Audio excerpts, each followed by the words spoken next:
Hi guys, welcome back to my channel. It's your girl AnnaCavalii, and this video is a hair video. I feel like I always have to specify if it's a hair video or if it's a nursing school video, but this is a hair video. um I'm tired, guys. I'm tired. But yeah, so this is a hair video. It's just a quick video of how I reconstructed my units. When I say that, I mean how I replace my closure on my unit. This unit is about a year and a half, 1.5 years old, and my lace, you know, if you wear lace wigs, you know that after a while the hair on the lace is going to start falling out, and your lace is going to become bald. And after a year and a half, that's a good run. Year and a half, that's a good run. So instead of just like throwing it down, I decided I'm just going to replace the closure on my units. And before, it was a 4x4 closure, and I replaced it with a 5x5. What I found out is that usually I don't put any clips, no combs or elastic band on my closure units. I do on my frontal units. And like I said before, it didn't have any of that, but now I feel like I'm gonna have to put an elastic band on it, because it's not loose, but it's not snug. I don't know if that makes sense. Like, it fits comfortably, like it's not tight, like nothing, like there's no tension, but I feel like it's just like it's not moving unless I physically like move it, you know. But I feel like there needs to be, it's not snug for me. For other people it might be like, okay, this feels good, like okay, like let's go. But for me, it's like, all right, I need a little bit more, you know. And before, it was fine. It didn't have any, like I said, it didn't have any clips, no combs, no elastic band, and it was fine for me before. But I think the thing is, I went up a size. So I went up a bigger, like the closure that I put, like this closure now is bigger than the one before. Like I said, the one before was 4x4, and this one is 5x5.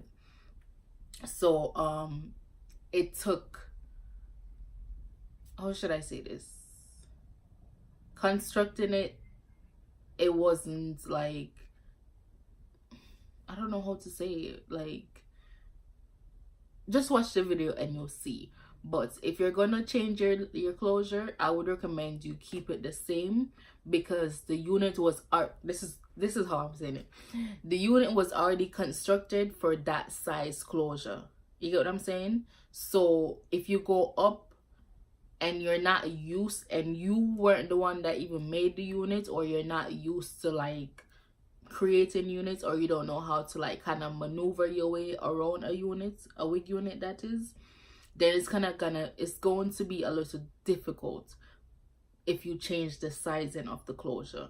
You know, I figured it out because I'm used to, you know, I'm used to constructing wigs, so I figured it out. But for someone, you know, like anyone out there that's watching that just want to change it without going to a professional, or, you know, go to somebody that knows how to do it, you know, it's going to take a little practice, and it's going to be a little bit tedious, especially like cutting away the old closure. So just be very careful. But yeah, so, you know, I might add a elastic band, I might not. It's not that big of a deal. It's just like for my personal OCD-ness. But yeah, so I changed the closure, and then I brought my curls back to life, and I love. This is just like a easy, like you can wear like curly hair anywhere, whether it's summer, winter, fall, it doesn't matter. So this is why I love this wig, and I'm like, I'm not gonna throw it away, I'm just gonna change the closure on it. So yes, if you guys want to see how I did that, just stick around. And if you haven't already subscribed to my channel, please go ahead and do so. I'm working on more videos for you guys, and nursing school videos too. I haven't forgotten about you guys. You know, I love my nursing school peeps. You guys been with me since day one, so thank you so much. And yeah. So I'm pretty much just going in and I'm separating the closure here, the hair on the closure, from the hairs on the wig cap, because you want to get a clean visual feel so you can know what to cut, and so that you're also not cutting any of the cap or any of the the tracks on the cap pretty much. And I apologize in advance, guys. My hands are really ashy. And this is actually my first voiceover video, so it might not be up to par. So forgive me in advance. So I'm pretty much just going in and I'm separating the hair to get a clean visual feel so I can know what I'm cutting and that I don't cut anything that shouldn't be cut by mistake. And you can use the lace as a guidance. I just used where the lace stopped as a guidance pretty much. And this unit, like I said, it's a 1.5 years old. Does that even make sense? 1.5 years old?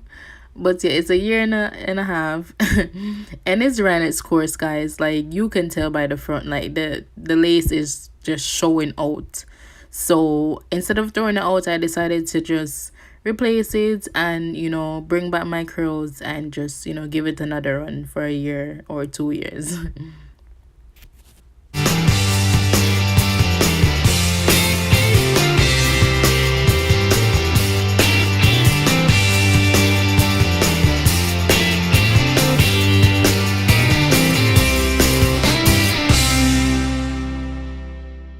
So now that I've gotten it all separated, and I'm going to put it in a ball, in a bun, just so we have a clear visual feel, I'm going to go ahead and take it off, and because it's easy to cut in hand, and I'm going to use my scissors to start cutting it away. And I just sped up the process just because it's pretty much verbatim. You're just going to look for where the threading started on the closure itself, and you're just going to start cutting from there. And you want to be careful, which is why I took it off the canvas head so I can have it in my hand to see the threads up close, so I'm not cutting any unnecessary threading. Okay, so you want to be very particular and go slow. This, like I said, the video was sped up, but you know, I was taking my time, that I wasn't cutting anything that wasn't supposed to be cut. And then I flipped it over because then you can see everything from a better view versus looking at the tracks and trying to distinguish between tracks and thread. So I flipped it over, and that made it a little easier for me. But this is a work for me, and if you guys want to try it, hopefully it'll work for you guys. But you know, as like I said, it depends on how your wig was constructed. I know how the wig was constructed, so I know what to cut and what not to cut. But yes, usually this works for any unit. Just follow the threading and cut where there is no tracks. So now that I have it all detached, all cut away, I'm going to really, so I'm just inspecting it to make sure that nothing wasn't cut by mistake, and you know, all the webs were intact, the cap was good. So I'm just going to put it on my canvas head, and we're going to start sewing the new closure onto the wig cap. So I had went ahead and switched on my canvas head for my old beat up canvas head because I wasn't going to destroy my new one just yet. So I'm going to put the wig cap around it, and then I'm showing you guys it again. And pretty much what you're gonna need for this part is you're going to need some T-pins and threading and needle, of course. So T-pin, threading, and needle. And what I'm doing right here is I'm just fitting the wig cap itself, like the wig itself, around the closure, because like I said in my intro video, I went up in sizing for the closure. Before it was a 4x4, and this one is a 5x5. So I'm just measuring it to make sure that it can fit, and I'm searching the wig cap to make sure that, you know, there's enough room for it, which is why I like to use the elastic the dome spandex wig cap, because in a situation like this, if I need to change out the closure or the frontal for myself or for one of my customers, then I can go ahead and do it, and it's not overstretch or understretch, versus if I use like one of the mesh wig caps or, you know, one of them other ones. So like I said, I'm just measuring it and placing it along the perimeters of the closure, and I'm using my T-pins to secure the wig onto the canvas head.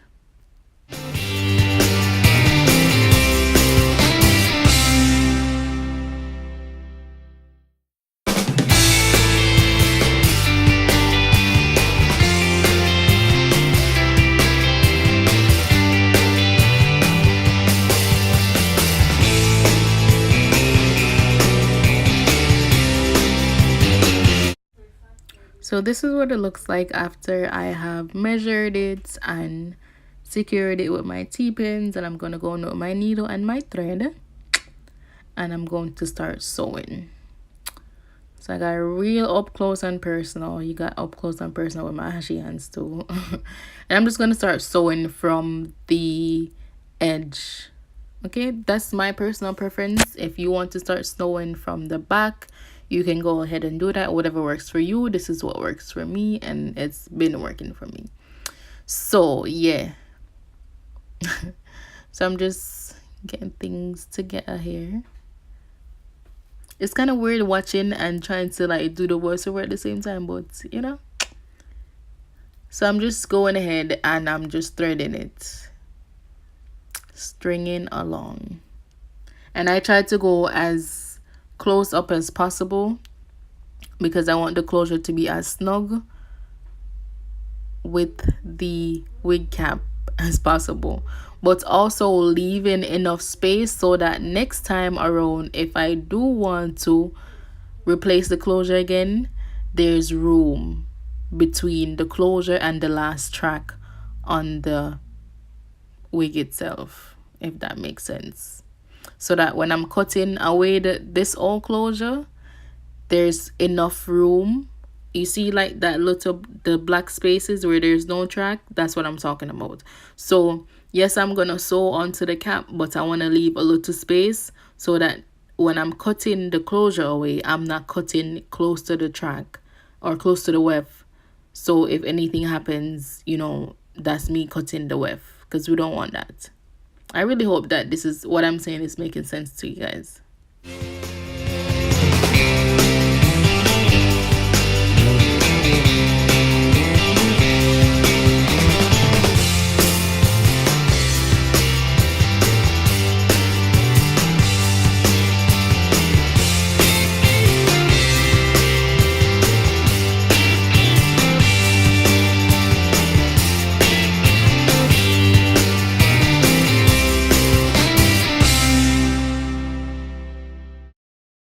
Yeah guys, so this is pretty much it. You're just gonna keep going around the perimeter and just keep sewing down. It's really as simple as that.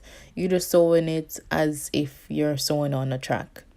Just bear in mind that you have to do it neatly and leave that little space between the closure and the last set of track. Like that last track that's laid on the wig cap, leave a little space, half an inch or less than half an inch. I'm messing up my measurements.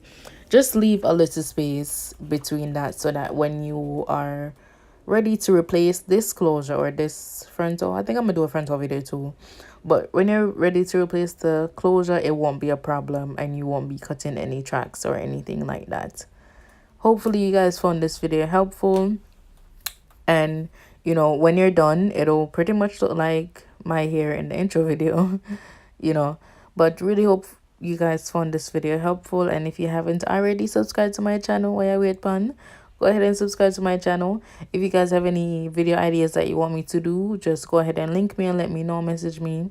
Again, follow me on Twitter. It's AnnaCavalii with 1 L and 2 I's. It's AnnaCavalii. That's the same as my Instagram, AnnaCavalii. And then my Snapchat is Anna_Montana, but I'm not really on Snapchat like that. But anywho's, go ahead and give your favorite video a thumbs up and subscribe to the channel. And I'll see you guys later. Mwah. Take care.